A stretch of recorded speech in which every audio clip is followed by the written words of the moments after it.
All right, let's dive right in. Today we're breaking down a really provocative worldview that's been making a lot of noise online. It's an argument that tries to explain this deep sense of confusion that many people, particularly men, are feeling when it comes to modern dating. So the whole argument really kicks off with this one question. It's a question it claims a lot of men are asking themselves. They follow all the traditional advice, be kind, be loyal, work hard, but the results just aren't what they were told to expect, and it leaves them feeling like they're playing a game where they don't even know the rules. And this right here is the core premise. The problem, according to this argument, isn't some personal failure. Nope. It's that the entire system has changed.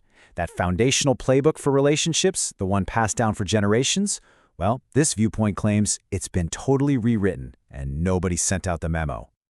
Okay, so if the rules have changed, what are the new ones?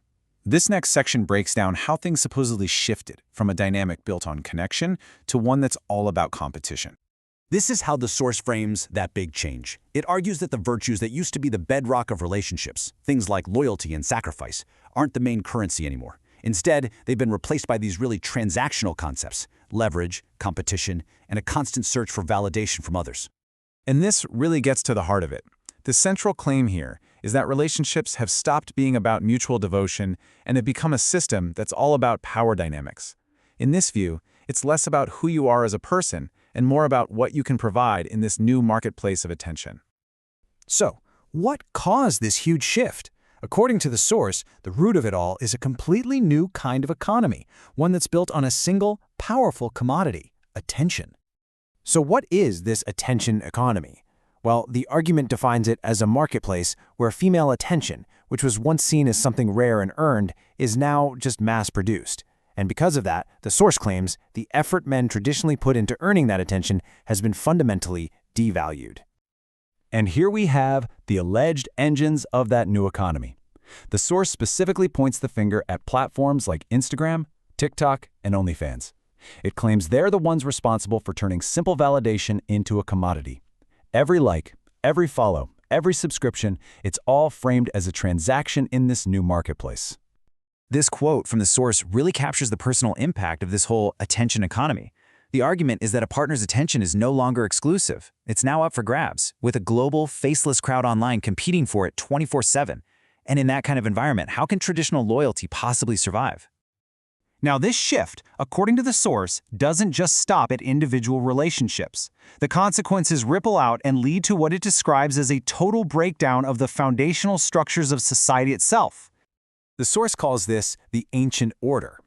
It suggests that for a long, long time, a natural balance existed, where traditional masculine and feminine values worked together to build stable families and, by extension, stable societies. The argument is that these new dynamics have completely shattered that balance, replacing it with what's described as chaos disguised as freedom. And here, the argument makes a much bigger, much bolder claim, that leaving these traditional structures behind isn't progress. It's actually a classic sign of societal decay, a pattern that it says we've seen happen over and over again throughout history. To back this up, the source draws a direct line from ancient history right to our doorstep. It points to the fall of these huge empires, Rome, Greece, Persia, and says their collapse wasn't because of outside enemies, but because of decay from within. They fell, according to this view, when indulgence and pleasure became more important than discipline and purpose. So, okay, enough about ancient history. What are the specific, real-world consequences of this supposed decline right now? This is where the source shifts from historical parallels to a pretty stark diagnosis of our current society. The argument connects the dots directly. It claims these huge social problems we're seeing, collapsing birth rates, marriage at an all-time low, record depression, men checking out of society, soaring divorce rates, these aren't all separate issues. They're all symptoms of the exact same root cause: the breakdown of the old rules and the rise of this new attention economy. The source also argues this isn't a one-sided problem. The claim is that both men and women are feeling this emptiness, that despite all the promises of modern freedom, there's this nagging sense that something important has been lost. It leads to this widespread anxiety and a kind of loneliness that no amount of digital validation can ever fix. This then gets framed not just as a personal choice for men to withdraw, but as a major crisis for civilization. The idea is that the energy that once built empires and pushed progress forward is now being diverted, or in some cases, just completely shut down. And when that happens, everything else stagnates. But the argument doesn't just end in despair. This final section is a call to action. It lays out what it calls a path for men to navigate this new world and essentially rebuild their lives from the ground up. Now, the source is very clear here, that its proposed solution is not about hating or resenting women. It's about a radical shift in focus for men.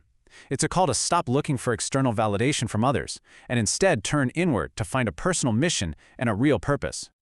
So, what does this path actually look like? Well, it involves these key steps: choosing discipline over comfort, mastering yourself in silence, building yourself up physically, mentally, and financially, reconnecting with a sense of masculine purpose, and creating something real in the world. The goal isn't to win the rigged game, but to become so strong and self-sufficient that you don't even have to play it. And this quote really gets to the core of the message. The argument is that true progress, the kind that lasts, comes from a deep drive to build, not a shallow need for approval. It's a call to get back to a builder's mindset, one that's focused on creating a legacy, not just collecting likes. This, then, is presented as the ultimate goal of this path. By mastering yourself and finding an internal purpose, the source claims you become immune to the manipulation of this broken system. You can't be controlled because your validation comes from within, from what you built. And the source leaves us with this final, really powerful statement. It's a provocative idea that the current system is too broken to be repaired, and instead, it suggests that the only way forward is for a new generation of disciplined people to build something entirely new from the ashes. A challenging thought to consider, and that's where we'll end this analysis. Thanks for joining me.